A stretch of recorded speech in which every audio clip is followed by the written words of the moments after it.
Gostaria que nós continuássemos a palavra da semana passada, Lucas capítulo 16, por gentileza, abra sua Bíblia.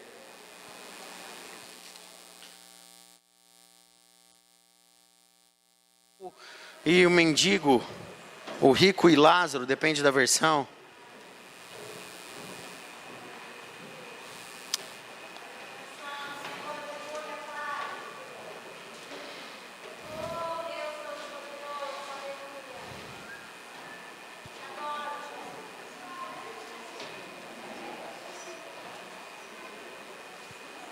Aleluia.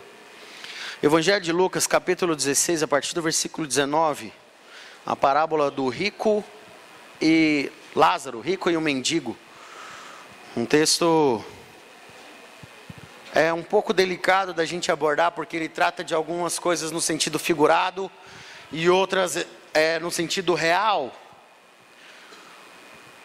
E nós precisamos também saber até diferenciar isso, mas eu preciso só fazer um panorama rapidinho do que nós compartilhamos na semana passada para aqueles que não estavam, e a gente poder partir daquilo que nós no domingo passado encerramos. Ainda no versículo 19 diz assim na minha versão: ora, havia certo homem rico que se vestia de púrpura, de linho finíssimo, que todos os dias se regalava esplendidamente. Havia também certo mendigo chamado Lázaro, coberto de chagas, que jazia à porta daquele, e desejava alimentar-se das migalhas que caíam da mesa do rico, e até os cães vinham lamber-lhe as úlceras. Aconteceu morrer o mendigo e ser levado pelos anjos para o seio de Abraão. Morreu também o rico e foi sepultado. No inferno, estando em tormentos, levantou os olhos e viu ao longe a Abraão e a Lázaro no seu seio. Então, chamando, disse: Pai Abraão, tenha misericórdia de mim, e manda Lázaro que molhe em água a ponta do dedo e me refresque a língua, porque estou atormentado nesta chama.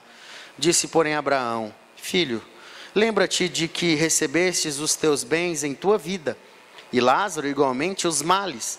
Agora, porém, aqui está consolado, tu em tormentos. E além de tudo, está posto um grande abismo entre nós e vós. De sorte que querem passar daqui para vós outros, não podem, nem os de lá passar para nós. Então replicou: Pai, eu te imploro que o mandes à minha casa paterna, porque tenho 5 irmãos, para que lhes dê testemunho, a fim de não virem para cá também, para esse lugar de tormento. Respondeu Abraão: Eles têm Moisés e os profetas, ouçam-nos. Mas ele insistiu: Não, pai Abraão, se alguém dentre os mortos for ter com eles, arrepender-se-ão. Abraão, porém, lhe respondeu: Se não ouvem a Moisés e aos profetas, tampouco se deixarão persuadir, ainda que ressuscite alguém dentre os mortos. Amém? É um texto que bem provavelmente a maioria de vocês conhece. Se eu não me engano, está acontecendo agora uma série da Record, está passando, é Rico e Lázaro. É lógico que é um monte de viagem, né? Não sei, nem nunca assisti um episódio sequer, mas deve ser um monte de barbaridade, invencionices, porque o máximo que é dito sobre esse texto é isso. No que personagens, pessoas, é uma novela, né? Personagens são criados para que você esteja ali envolvido e tal, mas o texto trata absolutamente disso aqui. E baseado nesse texto, nós tiramos algumas chaves, alguns princípios para nós, que nós compartilhamos no domingo passado. Eu gostaria de rapidamente passar aqui com vocês. Todos serão julgados, porém alguns serão julgados pelos que tinham e outros pelo que não tinham. Essa é a primeira coisa que a gente aprende. O homem rico foi julgado pelo que ele tinha, e Lázaro foi julgado pelo que ele não tinha. Só que em detrimento do que Lázaro, o homem pobre e miserável, não tinha, algo ele também tinha, que era o seu temor, aquilo que garantiu a sua salvação. E já o homem rico, e ele tinha a sua riqueza, ele não subiu aos céus exatamente pelo que ele não tinha. A riqueza dele não foi o suficiente, a riqueza dele não foi o bastante para garantir-lhe a salvação. E ainda no domingo passado nós estávamos citando, por exemplo, a pessoa de Jesus ao dizer: quão dificilmente entrará um rico no reino dos céus. É mais fácil um camelo passar pelo fundo de uma agulha do que o rico entrar no reino dos céus. Aí nós perguntamos, quantos aqui creem que tem chamado a riqueza? Quantos aqui creem que tem chamado a prosperidade? Algumas pessoas levantaram as mãos e baseado nesse texto nós somos tomados de uma santa preocupação. Meu Deus, eu tenho chamado para a prosperidade. Se eu tenho chamado para a prosperidade, ou se a prosperidade está gradativamente alcançando a minha casa, é momento de eu entrar em estado de alerta. Porque o próprio Cristo está dizendo, quão dificilmente entrará no reino dos céus um homem rico. É mais fácil um camelo passar pelo fundo de uma agulha. Irmão, se Jesus está dizendo, então é porque é verdade. E se é verdade o que Jesus está dizendo, nós devemos ser tomados dessa santa preocupação. E por que o rico não entra no reino dos céus? Porque Jesus tem um problema com o rico? Porque Jesus tem preconceito com gente rica? Absolutamente que não, irmãos. O problema é que o rico geralmente confia na sua própria riqueza. A minha mãe estava aqui agora falando algo, que nós não podemos nos acostumar com a presença de Deus. Vocês ouviram ela falar nisso? Nós não podemos nos acostumar com a presença de Deus. Mas me permitem um pouco mais além. Porque há aqueles que ainda num estado pior do que aqueles que se acostumam com a presença. E quem são os que se acostumam com a presença? Aqueles que percebem que Deus está presente em um ambiente e ele fica indiferente a isso. Indiferente à presença. Isso não é para mim. Tá ok? Vamos falar sobre isso. Porque há aqueles que ainda estão num nível pior do que os que se acostumaram com a presença. É os que também se acostumaram com a sua ausência. Pior do que aqueles que se acostumam com a presença de Deus, é aqueles que se acostumaram com a ausência dEle. Nós estamos falando de homens e mulheres que sabem o que é ser cheio do Espírito Santo. Homens e mulheres que sabem o que é ser cheio de Deus. Homens e mulheres que sabem qual é o caminho para chegar até a presença de Deus, mas não fazem o mínimo esforço para isso. E geralmente, os ricos, eles se adequam a um desses dois perfis. Ou eles se acostumaram com a presença, ou eles se acostumaram com a ausência. A riqueza tira de nós o momento precioso de introspecção. A riqueza tira de nós o momento que o apóstolo Paulo chama de autoanálise, na carta dele à igreja de Corinto, no capítulo 11. A autoanálise é o momento em que eu paro para me observar, que eu paro para me analisar, eu faço um balanço da minha vida, eu faço uma análise do meu comportamento. E geralmente a riqueza é um agente corruptor quanto à minha necessidade de me relacionar com Deus, porque na minha mente paupérrima, eu carrego a ideia de que se as coisas estão dando certo é porque Deus está comigo. Se as coisas estão indo bem, quer dizer que eu estou com a bênção do Senhor. Então há esses que se acostumaram com a ausência da presença, porque eles fizeram a pior descoberta de suas vidas. Qual é? Dá para viver uma vida sem a presença de Deus. Pior, eles descobriram que dá para ser crente, dá para ser evangélico, dá para ser cristão sem a presença dele, sem manter-se em comunhão com ele. Que tragédia, irmãos. É quando alguém descobre que dá para viver sem Jesus. Por muito tempo a igreja ensinou que você não podia sair da igreja, porque se você sai da igreja as portas se fecham, as coisas dão errado. Quantos já ouviram isso aqui? Dá um sinal para mim, deixa eu ouvir. Está vendo? Se você sair da igreja as coisas vão dar errado. Se você sair da igreja as portas vão se fechar. Se você sair da igreja você vai adoecer. E as pessoas atormentadas por esse medo, elas nunca se moveram, até que talvez um dia aconteceu algo que ficou para ela impossível continuar em comunhão.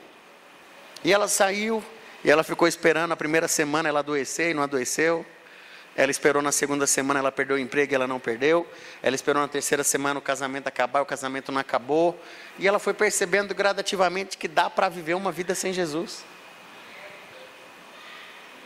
Só que o que é preocupante, biblicamente falando, é que quando nós lemos a parábola dos talentos, eu percebo que tudo que ele me deu, e tudo que eu recebi da parte dele, ele só vem cobrar no final. É no final que ele vem para a prestação de contas. Então há pessoas, irmãos, que mesmo sem Deus prosperam, mesmo sem Deus, não tem nada a ver com o Senhor. E por mais que o desejo dessa pessoa seja tributar ao Senhor, dizer que é Ele que está fazendo, dizer que é Ele que está abrindo portas, se nós o interrogássemos, talvez ele diria, não tem nada a ver com isso. faz parte dos princípios da vida. Inclusive ontem nós estávamos ministrando na igreja do pastor Cláudio, e eu falava sobre o texto que vocês bem conhecem. Jesus explicando que muitos no último dia, no grande dia, vão chegar diante dele dizendo o quê? Senhor, Senhor, em teu nome nós profetizamos, expelimos demônios, fizemos sinais, prodígios e maravilhas. Uau! Imagina, irmãos, profetizaram, amanhã vai acontecer isso e isso na sua vida, e acontece igualzinho a pessoa falou. É de Deus ou não é? Oxi! Ele foi lá, orou pelo paralítico, o paralítico andou. É de Deus ou não é? Oxi! De Deus demais, irmãos. Só que aí há aqueles que vão chegar diante de Jesus, vão entregar o seu currículo, mostrar todo o seu gabarito, tudo que ele fez de produtivo e de bom em toda a sua vida. E aí Jesus diz, e eu vou lhes dizer explicitamente, ou seja, eu não vou medir palavras, eu nunca conheci vocês, eu nem sei quem é você. É possível isso, sim ou não? É claro que é possível. Como que isso é possível? Eu faço uso de princípios bíblicos, e os princípios bíblicos me sustentam. Ou seja, se eu sou fiel nos dízimos e nas ofertas, a prosperidade me alcança.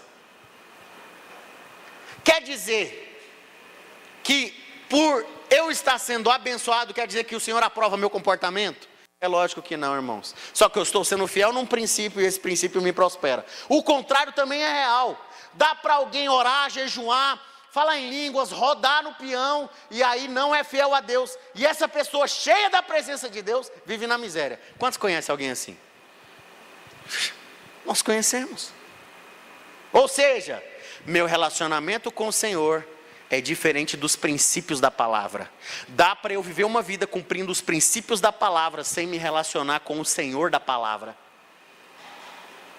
E há aqueles que estão extraindo os princípios da palavra, achando que estão vivendo dentro da vontade dele, e quando chegarem diante do Senhor, ouvirão dele, eu não sei quem é você.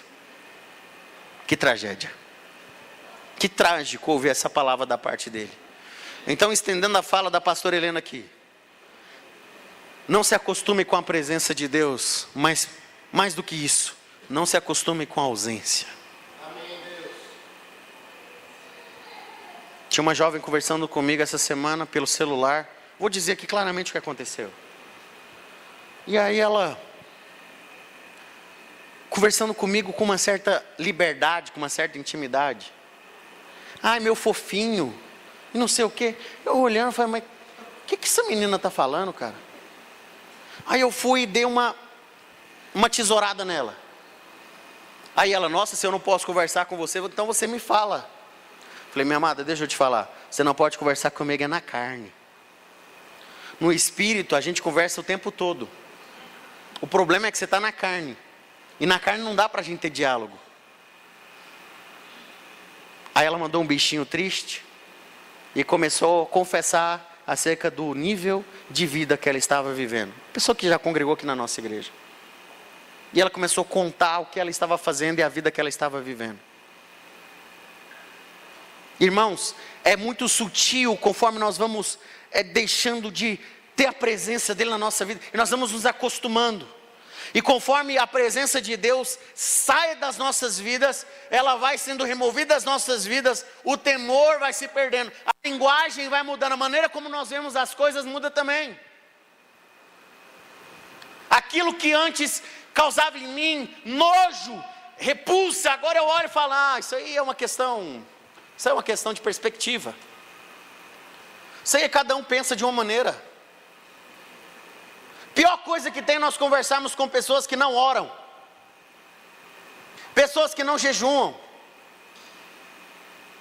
porque a perspectiva dela, ela é capaz de usar inclusive textos bíblicos, mas sem temor. Quando a gente olha para a história da igreja, nós vamos ver o nicolaísmo surgindo na igreja primitiva, numa igreja que era santa, numa igreja que era pura, e os homens nascem ali com a pompa de autoritarismo e começam a regir pessoas de acordo com a sua própria vaidade.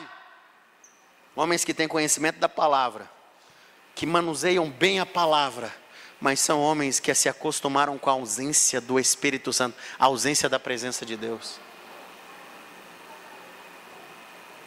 Antes de iniciar uma discussão com alguém, dentro de um contexto bíblico, faça uma pergunta. Qual foi a última vez que você teve um período de oração? Qual foi o último jejum que você fez? Eu não estou falando jejum para um negócio dar certo. Eu estou falando jejum para mortificar a sua carne. Você sabe qual é a tragédia desse texto que nós acabamos de ler?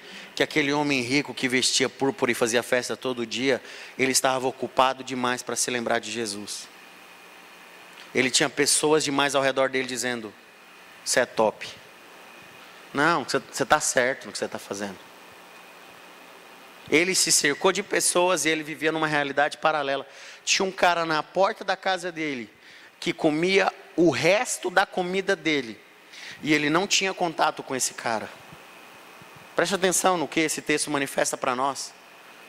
Ele estava isolado no mundo que ele criou. Ele estava isolado numa realidade da sua própria mente, o que o apóstolo Paulo também vai chamar de cauterização. Que a verdade, irmãos, vem e bate na porta. Às vezes a verdade é Jesus, ele vem e bate na porta. E ele diz: eis que estou à porta e bato.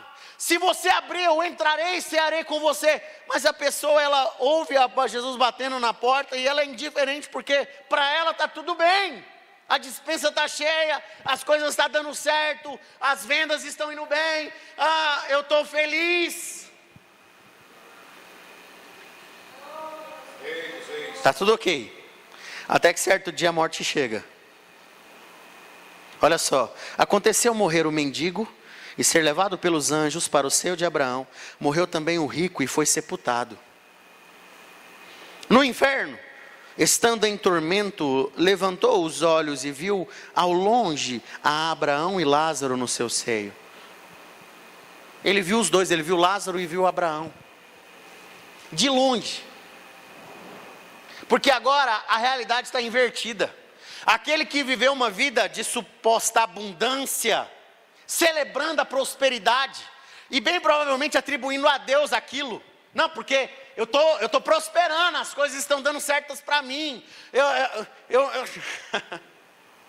sei que você entende do que eu estou dizendo. E que tragédia de vida, irmãos. É eu ser enganado pelo meu próprio coração. Diga comigo, meu coração é enganoso. Quem diz isso? A própria palavra de Deus tenta te lembrar que o seu coração é fonte de engano. Por que o nosso coração é enganoso? Você acha que o seu coração é enganoso te levando para o erro? Você acha que o seu coração é enganoso acerca do que é certo e do que é errado? Não, irmãos, o seu coração é enganoso para apaziguar a sua angústia. O seu coração é aquele que diz: pode ir, está tudo bem. Não, isso não tem problema. Não, Deus conhece minhas intenções. Deus sabe minhas motivações. Seu coração é enganoso. Ele vai te enganar para que você continue no seu estado atual. Olha para você. E está tudo bem.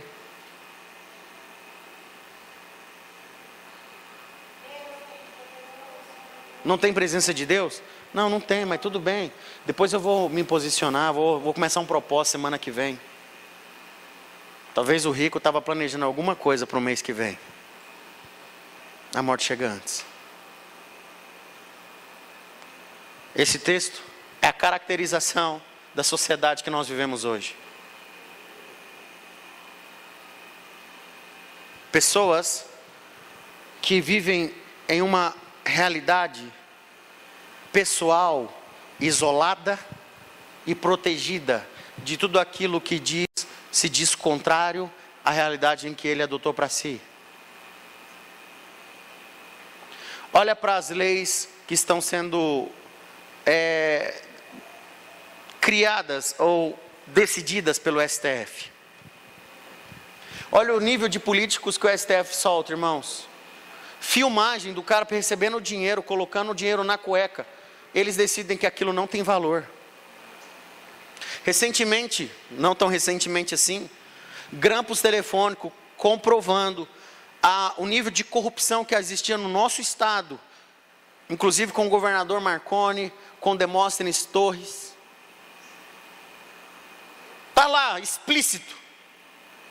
e de repente o STF decide que esses grampos não eram grampos legais. Então, se não eram grampos legais, as provas também não eram legais. Então, se as provas não podem ser utilizadas, então eles são tecnicamente inocentes. Soltem eles. Coloquem eles nos seus cargos novamente. Você sabe por que eu estou falando isso? Você acha que o STF, lá em cima, naquela pompa, naquela realidade que eles vivem, eles sabem o que está acontecendo aqui embaixo, irmãos? Eles tomam uma decisão de lei pensando em quem recebe um salário mínimo? Se eu não me engano, era um desembargador que saiu essa semana, um áudio dele falando sobre a merreca de 25 mil reais. Ele pergunta, como que eu vou sobreviver com 25 mil reais por mês? Ele pergunta. Eu não consigo sobreviver com 25 mil por mês. São essas pessoas que estão decidindo sobre leis que nos contemplam. E por que eles tomam tantas decisões que nos prejudicam? Não é porque eles querem ferrar com você, ferrar comigo, não tem a ver com isso.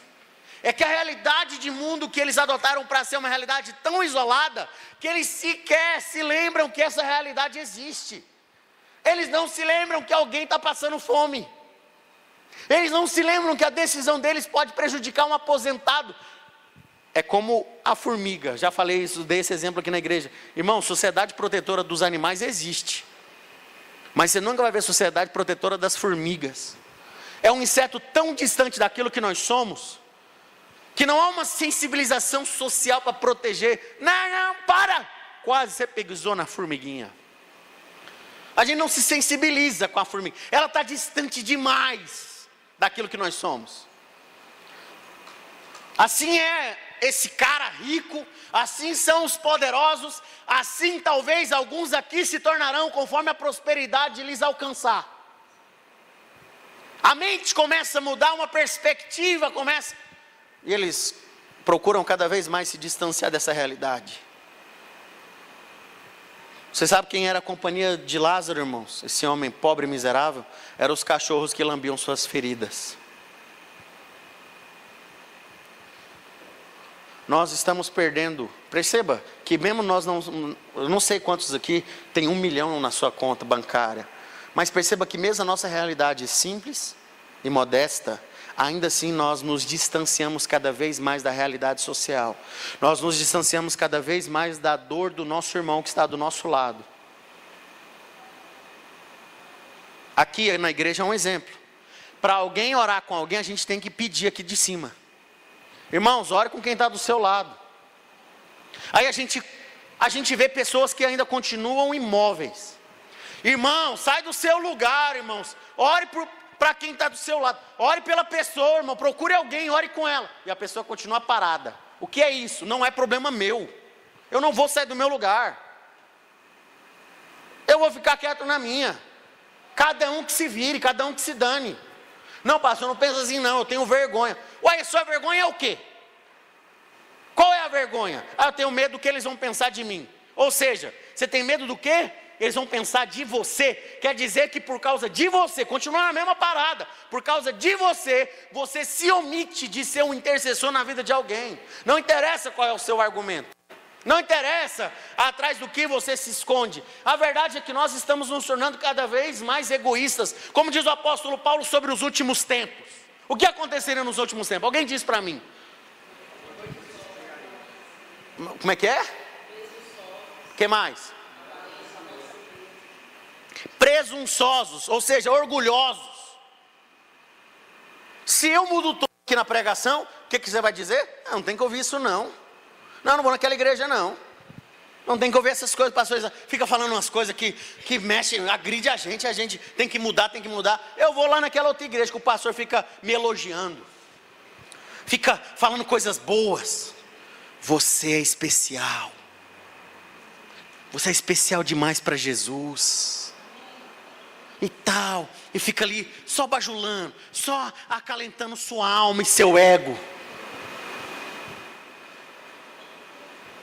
As pessoas nos últimos dias vão se tornar o quê?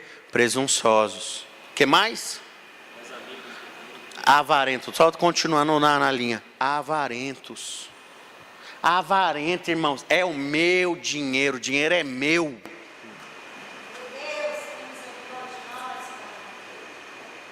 Se o dinheiro é meu, como disse o pastor Juliano Som, né? É meu porque Deus me deu. E Deus me deu porque eu mereço, é para mim. E se Ele me deu porque Ele me ama. E se eu quero comprar, como ele disse, o 100º par de sapato, eu vou comprar, porque Ele me abençoou. Avarentos. Tudo que Deus faz morre em mim, porque eu estou achando que eu sou detentor do direito. Mas além, amantes de si mesmos. O que é amantes de si mesmos? São pessoas, irmãos, que tudo é por Ele, por meio dEle e para Ele.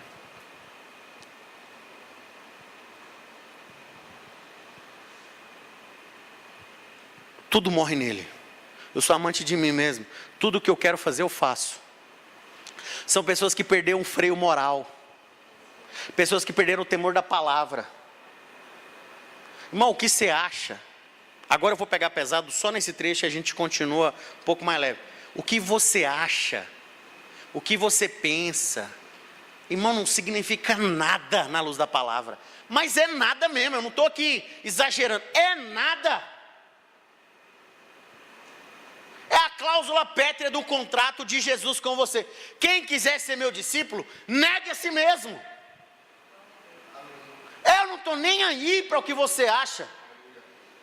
É o que a palavra diz. E ela permanece para sempre, irmãos. Nada que caducou. Continua. É vigente. O amante de si mesmo, ele quer sustentar a sua opinião. Ele quer sustentar quem ele é. Ele quer sustentar a sua mentalidade. A palavra, irmãos, é um espelho. O apóstolo Paulo usa essa expressão. Um espelho diante de nós. Eu olho para a palavra, eu olho para mim e me agride. Olhar para a palavra e ver que eu não estou vivendo de acordo com o que a palavra de Deus diz.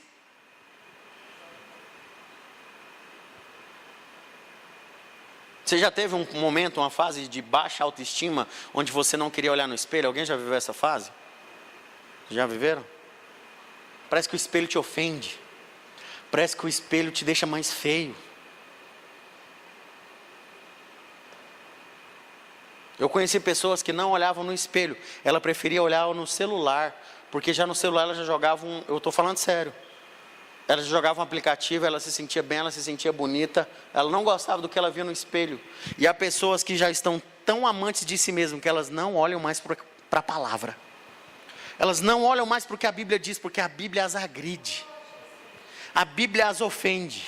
Como diz o pastor Neil Barreto, a Bíblia tem uma função dupla. A primeira, apaziguar os perturbados. A segunda, perturbar os apaziguados. Quem está feliz demais, achando que está bem, achando que está voando, achando que está espiritual demais, lê a palavra, irmãos. Vai lá ler a Bíblia um pouquinho. Você é homem de Deus? Mulher de Deus? Você está alinhado com o propósito? Lê um pouquinho, só um pouco. Não precisa ler muito, não. Só para você entender aonde você está na verdade. Mas a mesma coisa para quem está perturbado. Você está lá perturbado, angustiado. Vai ler a Bíblia. Conforme você lê, irmãos, vai havendo edificação em você.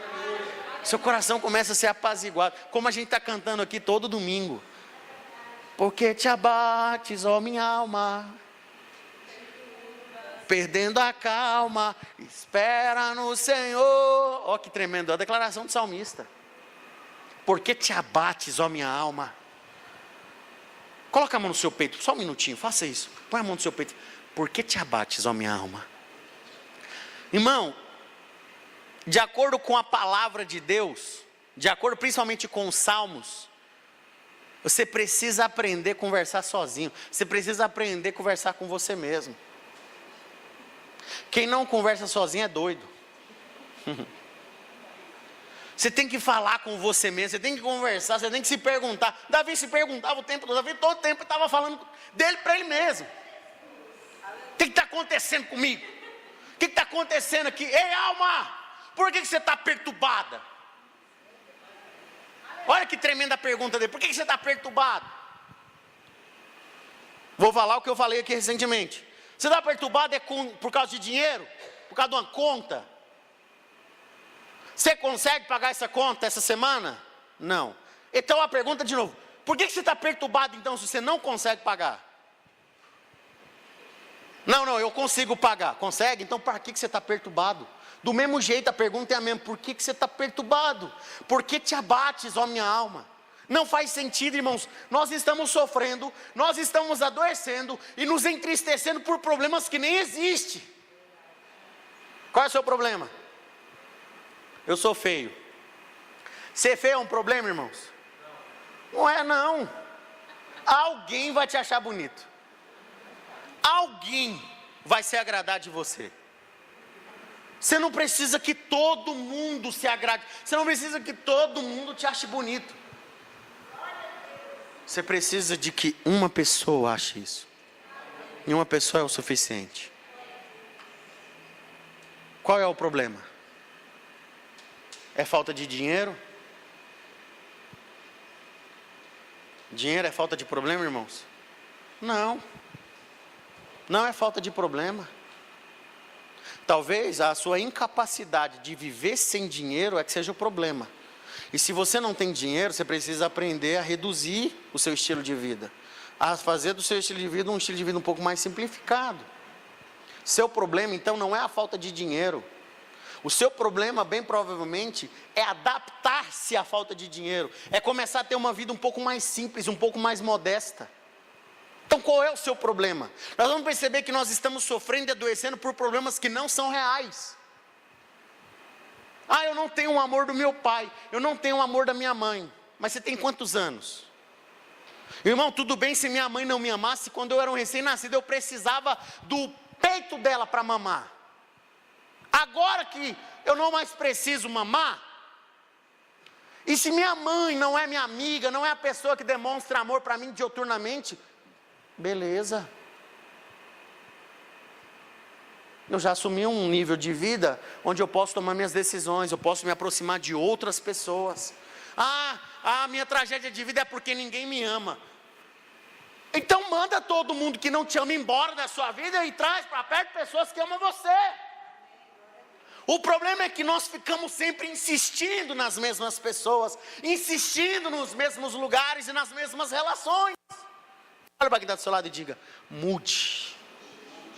Saia, irmão, saia do lugar do conflito, saia do lugar.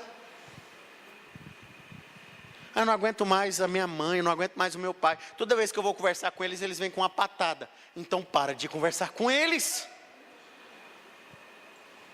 Fala: benção pai, benção mãe. E beleza, segue seu dia. Até que sua mãe demonstre que ela realmente ama você, que quer relacionar-se com você. Até que comece a haver a construção de um relacionamento. Eu tinha muito problema com os meus pais. Quem aqui é da nossa igreja antigamente sabe. Sempre tinha treta eu e meus pais. Sempre.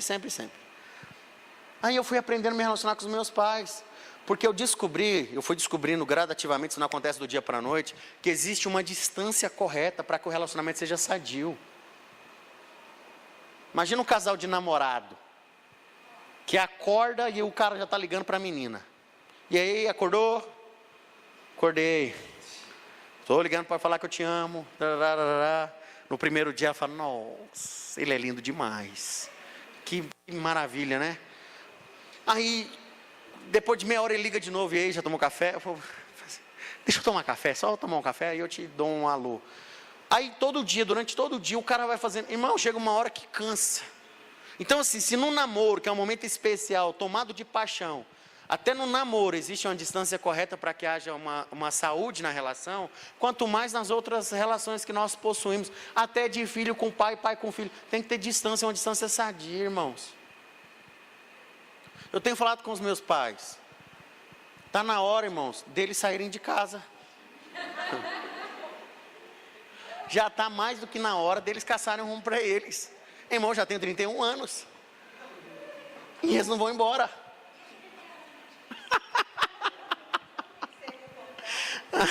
Sai fora, Marisé, eu vou para onde? Irmãos, tem uma hora que a gente precisa decidir, viver, sair, fazer as coisas. A gente teve essa conversa, né? De eu sair, de arrumar um lugarzinho para mim. Mas nesse estilo de vida dos meus pais, Mato Grosso. Agora não aconteceu, por exemplo, já era para meus pais estarem no Mato Grosso, vão para lá, passa um mês.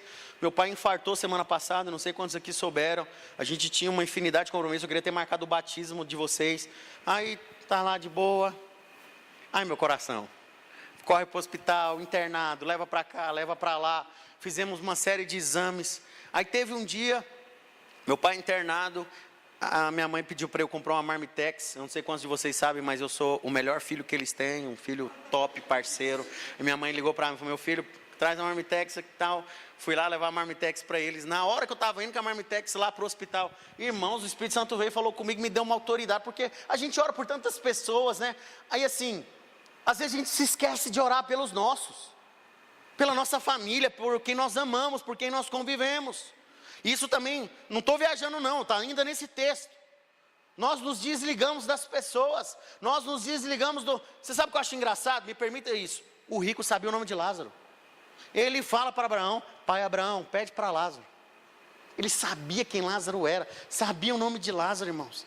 Mas não tinha intimidade, não tinha comunhão. Não, em detrimento de conhecer, não é o suficiente para gerar vínculo. Essa sociedade ela é amante de si mesma, ela não abre o vidro do carro, ela não cumprimenta pessoas, ela não sabe o nome de ninguém. Há pessoas que trabalham no mesmo lugar há 15 anos e não sabem o nome do porteiro do prédio que trabalha. Não sabe o nome do porteiro do prédio que mora. Olha que louco. A gente morava num prédio, irmãos, num apartamento. Os porteiros de lá chegaram folgados. Quando a gente pedia comida, eles já sabiam que ia ter o deles. Pedia pizza. Eles já ficavam esperando o dízimo. A gente já pegava a pizza e já abria lá, falava, pega um pedaço aí pro senhor. Amados, foi quando a Tainá conheceu o Mateus, né? Tainá hoje está fazendo aniversário, glória a Deus, olha que bênção, aleluia. O que eu estava falando?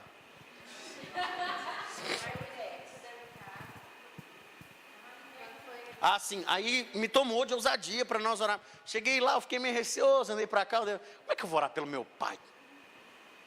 Eu não sou nem metade do homem de Deus que meu pai é. Rapaz, eu vou orar como? Como que eu oro por ele? Aí eu fiquei sem graça e tal. Falei, na hora de eu ir embora eu vou, né? Na hora de eu ir embora eu faço uma oração. Aí eu enrolando, falei, eu vou embora. Despedi da minha mãe, eu fui lá despedir do meu pai, falei, vamos fazer uma oração. Coloquei a mão na cabeça do meu pai, comecei a orar o que o Senhor tinha colocado no meu coração de orar. Irmão, quando nós terminamos de orar, meu pai já levantou, começou a comer, né? Beleza. Saiu, fez uma série de exames. Aí o médico olhou para os exames, né, que tinha feito, quando teve que internar ele. Aí olhou para os exames. Na verdade, o que aconteceu foi minha mãe. Eles voltaram do médico, e minha mãe...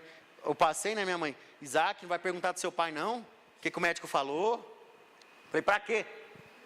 Eu já sei o resultado. Milagre. Aí eu olhei para meu pai, foi ou não foi o que o médico disse? Meu pai, foi. Porque ele olhou para o exame da entrada do meu pai no hospital e olhou para os exames que agora ele tinha acabado de fazer e falou, isso não está certo. Pediu os outros exames, né, que estava dentro do carro. Minha mãe teve que ir lá buscar os outros exames, mostrar para ele. Falou, olha, não tem mais nada aqui no seu coração. Talvez é o Senhor nos dando a oportunidade de fazer um seguro de vida de 1 milhão, 2 milhões de reais. Né, porque não é possível, irmão, não é um seguro. Então vamos fazer eu colocar, né? E a gente já fica mais despreocupado. Mas meu pai ainda vai viver muitos anos. Amém, irmãos? Ore pelas pessoas que você ama. Volte a orar. Volte a orar, irmãos. Você sabe o que o rico falou depois? Ele falou assim, pai Abraão, pede Lázaro. Ele não quis pedir nem para ele. Pede Lázaro, deixa Lázaro voltar para ele pregar para os meus irmãos. Eu ainda tenho 5 irmãos. E eles precisam ouvir dessa realidade que eu estou vivendo, senão eles vão vir para cá. Você sabe o que Abraão disse? Eles têm a palavra. Ei, presta atenção aqui, irmãos. Eles têm a palavra. Se eles não creem na palavra, eles vão crer no quê? Mesmo que um morto ressuscite, eles não crerão no morto que ressuscitou. Deixa eu só te lembrar uma coisa. Nossa, irmãos, deixa eu ver isso aqui, peraí. Respondeu Abraão, eles têm Moisés e os profetas, ouçam-nos. Mas ele insistiu: não, pai Abraão, se alguém dentre os mortos for ter com eles, arrepender-se-ão. Abraão, porém, lhe respondeu: se não ouvem a Moisés e aos profetas, tampouco se deixarão persuadir, ainda que ressuscite alguém dentre os mortos. Deixa eu falar uma coisa para você. Se você não acredita na palavra, se você não é ministrado pela palavra, irmãos, eu sinto muito, você já era. Acabou, irmãos. Não há nada que a gente possa fazer. Não há nada, não há argumento. Não há ninguém que possa te ajudar. Porque você perdeu fé na palavra. Eu me lembro daquele filósofo, como é que ele chama aqui, careca? Clóvis. Careca. Carmal, né? Carnal. É esse mesmo. Eu me lembro dele num vídeo dele falando sobre isso. Ele fala assim: eu tenho inveja de quem crê. Eu não creio, mas eu tenho inveja de quem crê, de quem olha para a palavra e lê o apóstolo Paulo falando que todas as coisas cooperam para o bem daqueles que amam e temem a Deus. E eles creem nisso. Aí ele diz: porque eu não consigo crer. Aí eu lembro da palavra: bem-aventurado os que não viram e creram, porque deles é o reino dos céus. Meu irmão, tenha dó de quem não crê. Porque se você tiver pena, dó e compaixão daqueles que não creem, você se alegrará, porque você é dos que acreditam. Daqueles que acreditam que em tudo Deus tem um propósito, que tudo Deus está fazendo alguma coisa, de tudo Deus está te ensinando alguma coisa, de que há um poder operacional dele agindo em você agora.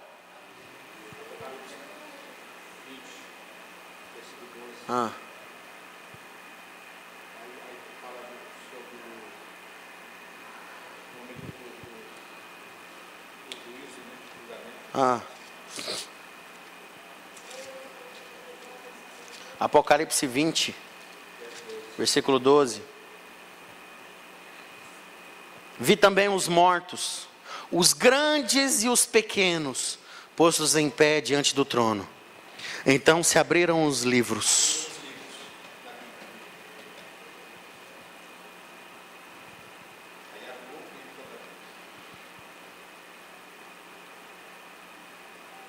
Ainda outro livro, o livro da vida, foi aberto. E os mortos foram julgados segundo as suas obras, conforme o que se achava escrito nos livros. Nossa! Olha só, eles foram julgados segundo as suas obras, conforme o que se achava no livro, nos livros. Dá para entender isso aqui ou não, irmãos? Está claro?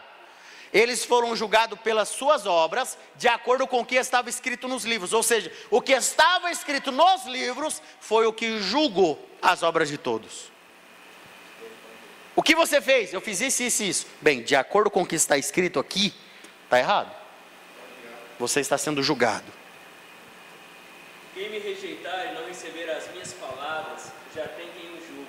A palavra que eu tenho falado, essa o julgará no último dia. Uau. A própria palavra julgará. Pastor, eu continuo aqui. Porque eu não tenho falado de mim mesmo, mas do Pai que me enviou. Ele me deu mandamento quanto ao que dizer e como falar. E aí ele continua dizendo que: e sei que o seu mandamento é vida eterna, aquilo pois que eu te falo, falo como o Pai me dito. Irmãos, é tempo de despertamento. A própria palavra do Senhor está nos julgando. E você precisa ainda hoje abrir seus olhos e falar: eu vou fazer as pazes com a palavra. Eu vou fazer as pazes com Jesus. Eu estava ali agora, no momento de adoração.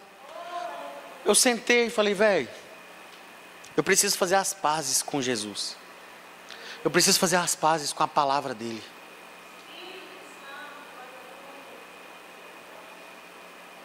Eu vou encerrar agora, mas antes disso eu gostaria só de falar algo com você. Agora, ainda hoje, nesse dia de domingo, como estava seu coração? Eu quero que, o Espírito Santo está colocando isso no meu coração agora. Eu quero que o seu coração e o sentimento que havia em você durante o dia de hoje seja juiz entre nós. E você consiga olhar para dentro de si, e como foi o seu dia, e como você se sentiu, e dizer: eu fracassei. O meu estilo de vida, a minha maneira de pensar, fracassou porque eu não estou bem. Eu não estou feliz. Eu não sinto a plenitude do Espírito Santo de Deus em mim. Não olhe para a sua conta bancária, não olhe para o carro que você vai comprar, para as coisas que você está fazendo, para aquilo que está dando certo. Cuidado com isso. O rico cai nesse engodo. E dificilmente ele vai entrar no reino dos céus. Porque a unidade de medida que ele usa é ele mesmo. E de acordo com o que nós fomos ministrados aqui durante essa noite, a unidade de medida do cristão é a palavra de Deus. Eu gostaria que hoje você se analisasse, que hoje você se avaliasse. Olha para você. Quais foram os sentimentos que se apoderaram de você no dia de hoje? O Espírito Santo sabia do que eu ia pregar. Ele sabia disso tudo e ele colocou sentimentos no seu coração durante o dia de hoje para que eu pudesse ministrar essa palavra e você entender sobre o que nós estamos dizendo. Sabe os sentimentos de solidão que você teve hoje? Sabe o balanço que você fez até sobre amanhã? Falou, nossa, amanhã vou voltar para a rotina, meu emprego é uma merda, a minha vida está uma droga. Sabe esse tipo de pensamento? O Senhor está nos convidando para um balanço.